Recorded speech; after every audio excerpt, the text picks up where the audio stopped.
You ask Tiger to solve. This deals with linear equations with one unknown.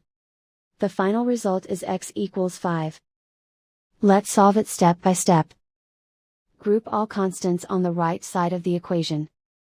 Add 1 to both sides.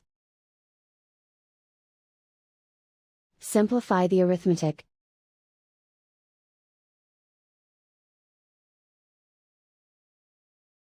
Isolate the x.